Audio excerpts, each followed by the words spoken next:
siz değerli dertli abilerime, ablalarıma, kardeşlerime canı yürekten... Carif Zarifoğlu hocamız bir ifade kullanmıştı. Filistin bir sınav kağıdı. Her Müslümanın önünde. Şimdi çok kıymetli bir ismi huzurlarınıza davet edeceğim. Filistin demek, ilk kıblemiz Mescid-i Aksa'nın emanet edildiği yer demek. Filistin demek, ümmetin kalbinde yara, kanayan bir yara, aynı zamanda direnişin ve sabrın adı demektir. Gazze demek, sadece Müslümanların değil, bütün insanlığın vicdanı demektir. İşte Aksa tufanı ile beraber bu milletin onurunu, bu milletin izzetini ayağa kaldıran, hatta arşa kaldıran bir hareketin sözcüsünü, temsilcisini huzurlarınıza davet edeceğim. Hamas yetkilisi Doktor White Ebu Ali Beyefendi'yi konuşmalarını yapmak üzere alkışlarınızla sahneye davet ediyorum. Euzubillahimineşşeytanirracim. Bismillahirrahmanirrahim. Keteballahu la aglibenne ana ve rusuli innallaha kaviyyun aziz. Vessalatu vesselamu ala eşrafi halqillah Muhammed sallallahu aleyhi ve ala alihi ve sahbihi ve sellem. النبي الشهيد الذي تمنى أن يغزو في سبيل الله ثم يقتل ثم يغزو ثم يقتل ثم يغزو ثم يقتل ورسولنا صلى الله عليه وسلم الذي علمنا معالم العزة والكرامة ونحن نودع سنة ونستقبل سنة أخرى وقد مضى على الطوفان أكثر من عامين ولا زالت آثاره لم تنتهي ولن تنتهي بإذن الله تعالى حتى ترجع فلسطين إلى حضن الأمة الإسلامية. فارتدادات الطوفان ماثلة أمام أعيننا في كل بقاع الكون، في كل بقاع الأرض. ونحن اليوم نتحدث عن الماضي وربطه بالحاضر. تركيا كانت تهتم بوحدة الأمة الإسلامية والقضية الفلسطينية، وسبب رئيسي لتمزق الأمة هي بقاء فلسطين. وبالمناسبة فلسطين كانت ولاية من الولايات العثمانية. عندما احتلت فلسطين من بريطانيا كانت ولاية عثمانية، وبالتالي عندما نتحدث عن القضية الفلسطينية لا نتحدث أنها قضية أهل فلسطين، بل هي قضية كل مسلم. كيف لا يكون كذلك وهي فلسطين والمسجد الأقصى هي آية من آيات الله عز وجل. سبحان الذي أسرى بعبده ليلا من المسجد الحرام إلى المسجد الأقصى الذي باركنا حوله. ونحن نعيش في شهر رجب، شهر الإسراء والمعراج، وربط المسجدين لكي نتذكر أن من فرط في المسجد الأقصى فقد فرط في المسجد الحرام. والمسجد الأقصى كما تعلمون أنه القبلة الأولى للمسلمين، وهو يقيس، وهو الترمومتر الذي يقيس مدى عزة الأمة وذلها. عندما يكون المسجد الأقصى في حضن الإسلام والمسلمين يكون هناك منع وعزة وكرامة للأمة الإسلامية. لكن عندما يرزح تحت الاحتلال تكون الأمة في أسوأ أحوالها، في أذل أحوالها.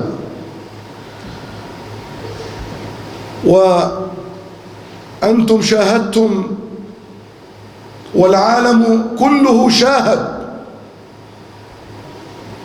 هشاشة هذه الدولة المسخ التي تحتل فلسطين. إذا كان قطاع غزة الذي لا يتجاوز مساحته 365 كيلو متر ويعيش عليه 2 مليون فلسطيني، هذه البقعة استخدمت كل أنواع الأسلحة المحرمة دوليا على مدار 2 وشارك في هذه الحرب المجرمة، حرب الإبادة، كل دول الطغيان، أباطرة الحروب في العالم الذين أمدوا الاحتلال بكل أنواع الأسلحة. ولكن ماذا كانت النتيجة؟ هل حقق العدو أي هدف من الأهداف التي رسمها وأعلنها؟ هل أعلن الفلسطيني في غزة، رفع الراية البيضاء وأعلن الاستسلام؟ كلا. وهذه دلالة واضحة على أن الأمة مقصرة.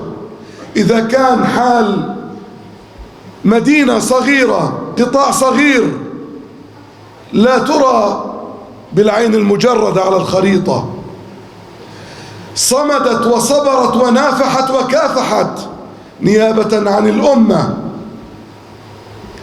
2 من حرب الإبادة، والعدو يمد بالسلاح وبالمال وبكل أنواع الدعم، وفي المقابل أمتنا كانت عاجزة عن إرسال الدواء والماء إلى أهلنا في غزة. ولكن أقول هذه من نبوءات النبي صلى الله عليه وسلم التي أخبرنا وبشرنا بها: لا تزال طائفة من أمتي على الحق ظاهرين لعدوهم قاهرين لا يضرهم من خذلهم. وكأن النبي صلى الله عليه وسلم يعيش بيننا ويعلم أحوالنا، كيف لا وهو الذي لا ينطق عن الهوى إن هو إلا وحي يوحى، الذي بشرنا منذ أكثر من 1400 سنة أن أهل الخذلان الكثر الذين سيخذلون هذه الطائفة المنصورة لا يضرهم من خذلهم. لكن أقول لا زال هناك فرصة لأمتنا إذا ما أرادت أن تنهض لا بد لها من أمرين. الأمر الأول هي وحدتها، يجب أن تستظل تحت مظلة الإسلام وتنبذ الفرقة والقوميات والمذهبيات. إن هذه أمتكم أمة واحدة وأنا ربكم فاعبدون، وإن هذه أمتكم أمة واحدة وأنا ربكم فاتقون. فالله سبحانه وتعالى اختار لنا اسما هو الإسلام، ارتضى لنا الاسم والمظلة الكبرى، هو سماكم المسلمين. ونحن نعترض على تسمية الله لنا، نحاول أن نسمي أنفسنا بأسماء لم ينزل الله بها من سلطان. النبي صلى الله عليه وسلم قد جمع تحت هذه المظلة، جمع سلمان الفارسي، وجمع صهيب الرومي، وجمع بلال الحبشي، وجمع القرشي، كلهم كانوا تحت مظلة واحدة. وكان الميزان للتفاضل هو التقوى، إن أكرمكم عند الله أتقاكم. أما القضية الثانية، قضية فلسطين، والتي أقولها ولي عتب على أمتنا، هذه قضية الجميع، قضية كل مسلم. الكفار والمشركين يجتمعون رغم شتاتهم، رغم اختلافاتهم الكثيرة، لكنهم يجتمعون على حرب الإسلام والمسلمين. والله سبحانه وتعالى قال لنا قاتلوا المشركين كافة كما يقاتلونكم كافة، ونحن مع الأسف نقاتل عدونا متفرقين. ولذلك عندما قلت في البداية قضية فلسطين هي قضية كل مسلم،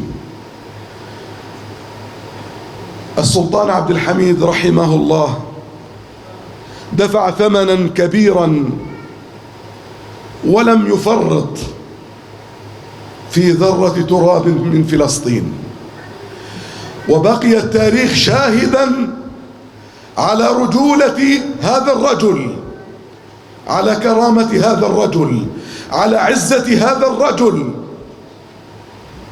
وسجل اسمه في أنصع صفحات التاريخ بحروف من نور، بينما سجل التاريخ في أسود صفحاته بحروف من قطران عن أولئك الخونة الذين كانوا ولا يزال إرثهم حتى هذه اللحظة يحاربون كل من يرفع رأسه ويريد عزة لهذه الأمة،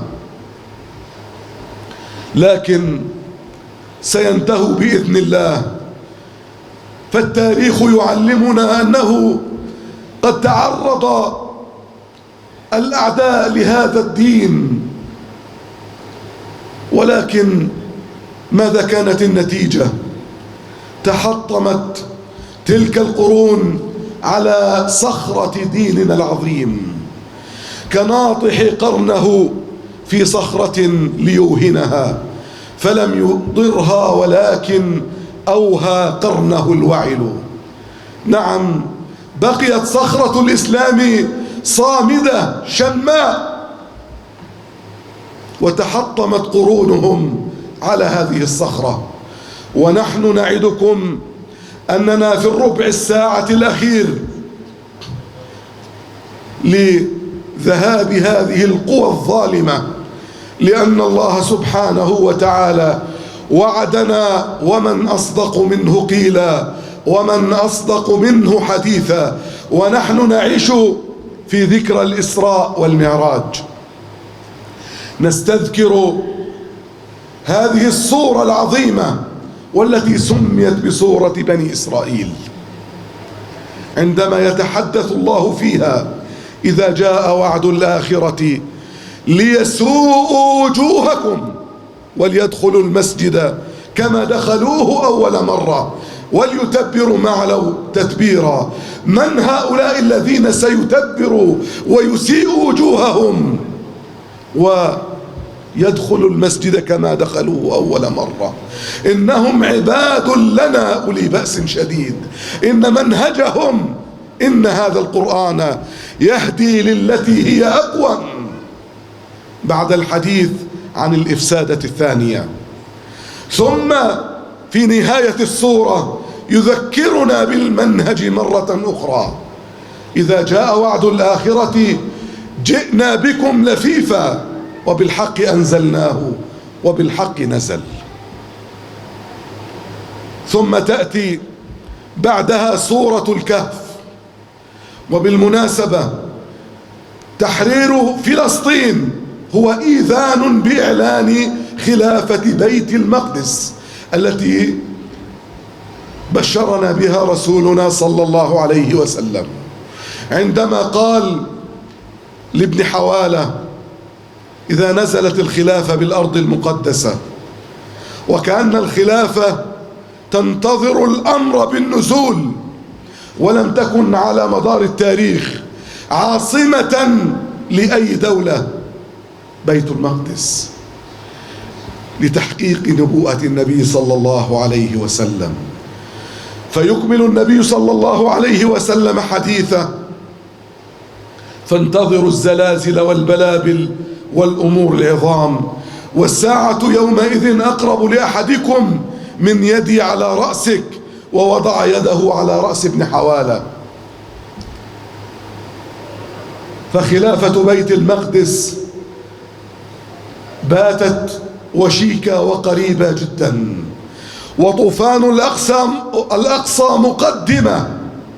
لذلك أنتم ترون انتفاش الظالم، ها هم يعربدون في كل مكان، وأطماعهم لم تنتهي عند حدود غزة وفلسطين، بل تمتد حتى إلى حدود تركيا. ألم تسمعوا بمشروع معبر داود الذي يخطط له العدو اليوم؟ إنه يهدد تركيا.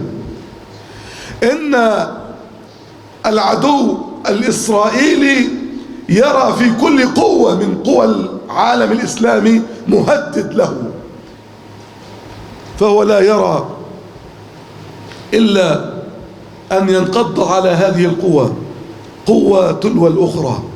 لكن عندما جاء طوفان الأقصى، صحيح أن الألم كبير، لكن هذا العدو المجرم الذي كان يراد أن يؤتى به سيدا على المنطقة، طوفان الأقصى أبطل هذا المشروع وأبطل هذا الوهم، فتحولت إسرائيل من رأس حربة متقدمة للغرب في المنطقة إلى محمية أمريكية.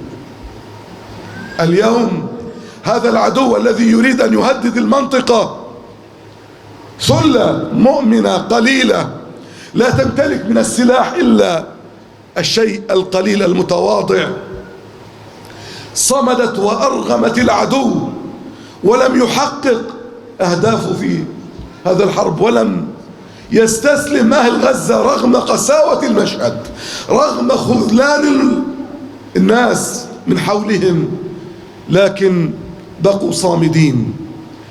فهذه الدولة المسخ زوالها بات قريبا، وعصر جديد وإشراقة جديدة للأمة بإذن الله. فرعون عندما أهلكه الله كان في أوج قوته، ولذلك هؤلاء القوم الله سبحانه وتعالى سيرينا فيهم آية قريبا بإذن الله تعالى. لكن آيات الله لم تتنزل على أناس نيام، على أناس لا يعملون. الله سبحانه وتعالى وعد نبيه صلى الله عليه وسلم عندما خرج من مكة طريدا لا يملك من حطام الدنيا شيء، قال له: إن الذي فرض عليك القرآن لرادك إلى معاد. لكن رسولنا صلى الله عليه وسلم لم ينم ليله الطويل في المدينة منتظرا تحقيق وعد الله له بالعودة إلى مكة، فكانت مسيرة طويلة من الأشلاء والدماء حتى تحقق وعد الله له. والسيد نجم الدين أربكان رحمه الله كان له مقولة جميلة: نحن ندعو الله أن ينزل آية على أعدائنا، ينزل طير أبابيل على أعدائنا لكي يرجم الأعداء. فإذا ما نزلت هذه الطير الأبابيل أول من يضرب بها هم نحن. فالله سبحانه وتعالى جعل السنن الكونية هي الميزان الحقيقي لتحقيق وعد الله ونصره. الله سبحانه وتعالى قال لنا: ولولا دفع الله الناس بعضهم ببعض لفسدت الأرض. أما الضعفاء الذين يكثرون من الدعاء: اللهم اضرب الظالمين بالظالمين، هذا دعاء الضعفاء وليس دعاء الأقوياء.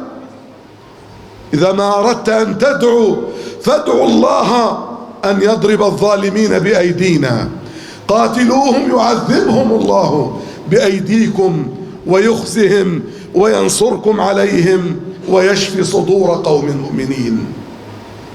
إذا ما طلبنا من الله أن يضرب الظالمين بالظالمين أو أن ينزل آية على الظالمين فإنه لا مبرر لوجودنا، لأن وجودنا مرتبط بتحقيق سنن الله الكونية. ولولا دفع الله الناس بعضهم ببعض بما نالت الأمة الخيرية: كنتم خير أمة أخرجت للناس تأمرون بالمعروف وتنهون عن المنكر. الأمة لم تنل الخيرية إلا بوقوفها في وجه الظالم.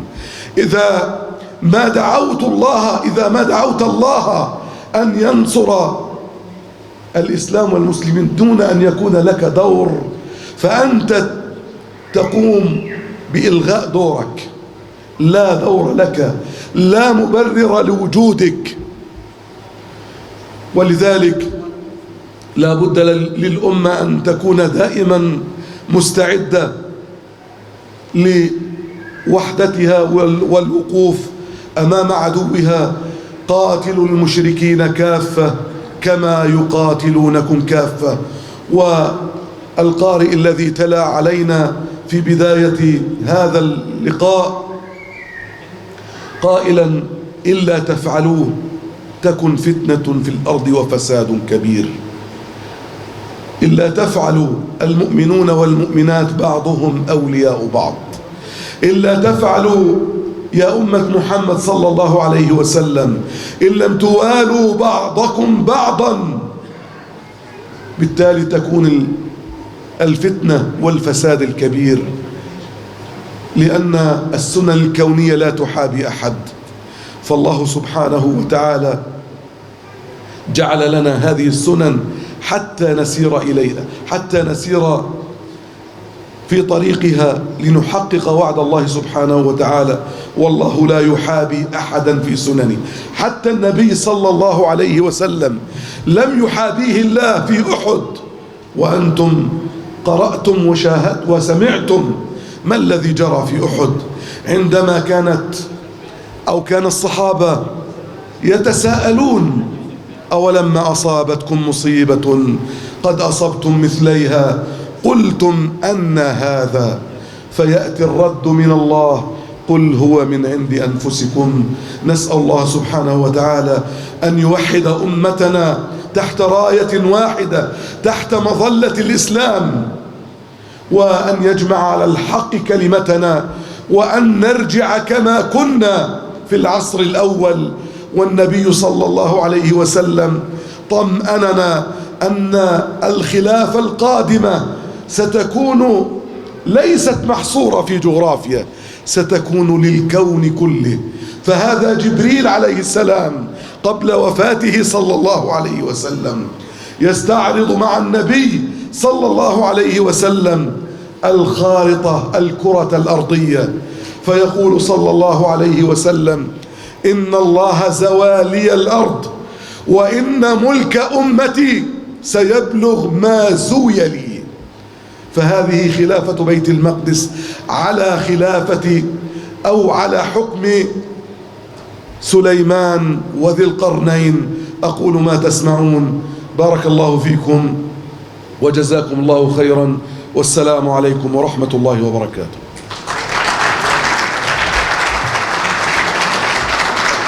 Hamas'ımızın kıymetli temsilcisi Doktor Vail Ebu Ali Beyefendi'ye yaptığı konuşmalardan dolayı çok teşekkür ediyoruz.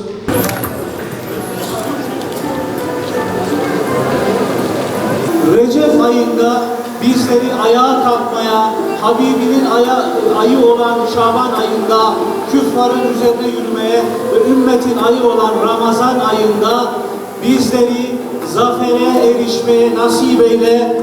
Keşmir'den, Sudan'dan, Yemen'den, Filistin'den ve tüm mazlum coğrafyalarımızdan, Doğu Türkistan'ımızdan, minarelerden şu nidayı duymayı bizlere nasip eyle. Düşen sancak ayağa kalkmıştır, yeni bir dünya kurulmuştur. Allah'a emanet olun. Esselamu Aleyküm. El Fatiha.